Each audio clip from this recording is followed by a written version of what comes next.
ನಿನ್ನ ಆಶೀರ್ವಾದದ ಬಲದಿಂದ ಇಂದು ನಮಗೆ ಎಲ್ಲಾ ಕಡೆಯೂ ಜಯ ಲಭಿಸಿ. ಈ ಜಯದ ಸಮಾಚಾರವನ್ನು ತಾಯಿ ಚೆನ್ನಮ್ಮನವರಿಗೆ ತಿಳಿಸಿದರೆ ಆಕೆ ಎಷ್ಟು ಸಂತೋಷ ಪಡುವ ಹೇಳತೀರು. ಈ ಜಂಗಮ ವೇಷದಲ್ಲಿ ಇದುವರೆಗೂ ಯಾರೂ ನನ್ನನ್ನು ಗುರುತಿಸಲಿ.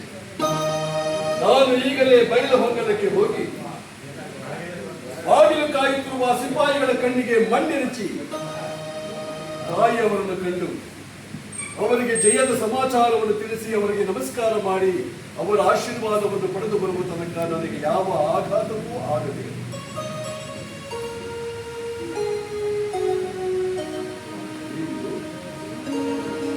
ಈ ಮಧ್ಯಾಹ್ನದ ಹುರಿಬಿಸಿಲಿನಲ್ಲಿ ಇತ್ತಿಂದತ್ತ ತಿರುಗುತ್ತಿರುವ ಆತನು ಯಾರಿರೋ?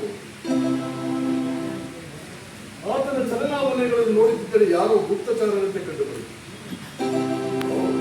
ಇತ್ತ ಕಡೆಯೇ ಬರುತ್ತಿದ್ದಾರೆ. ಯಾರೆಂದು ವಿಚಾರಿಸುತ್ತೇವೆ.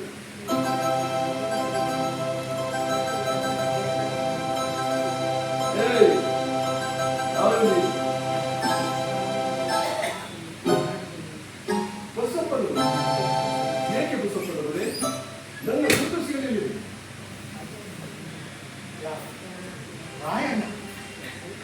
ಏನು ಈ ಉದ್ದೇಶದ ತಾಯಿಯವರನ್ನು ಕಾಣಲು ಜಂಗಮ ಬೈಲಹೊಂಗಲಕ್ಕೆ ಹೋಗುತ್ತಿದ್ದೆ. ತಾಯಿಯವರನ್ನು ಕಾಣಲು ಈ ಜಂಗಮರಿಗೆ ಮಾತ್ರ ಅವಕಾಶವಿದೆ. ಆದ್ದರಿಂದ ನಾನು ಅವರನ್ನು ಕಾಣಲು ಹೋಗುತ್ತಿದ್ದೆ. ಅದಕ್ಕೆ ಈ ವೇಷವನ್ನು ಧರಿಸಿದೆ. ಅದರಲ್ಲಿ ತಾವು ಎಲ್ಲಿ? ನಾನು ಚಿಕ್ಕ ತಾಯಿ ಚೆನ್ನಮ್ಮಾಜಿಯವರನ್ನು ಕಾಣಲು ಹೋಗಿದ್ದೆ. ಚಿಕ್ಕ ತಾಯಿ ಚೆನ್ನಮ್ಮಾಜಿಯವರನ್ನು ಕಾಣಲು ಹೋಗಿದ್ದ. ಏನು ಹೇಳಿದರು?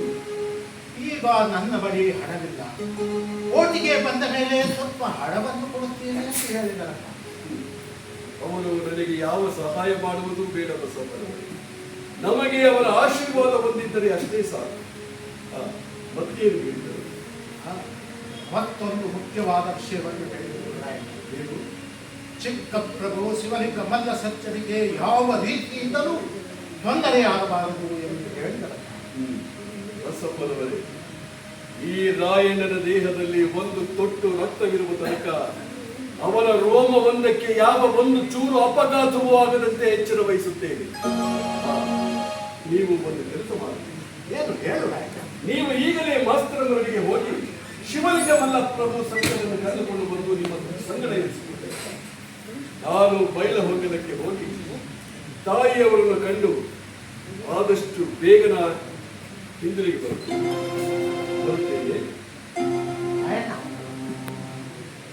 ಶತ್ರುಗಳಿಗೆ ಗೋಚರವಾಗದಂತೆ ದೇಶವನ್ನು ಎಚ್ಚರಿಕೆಯಿಂದ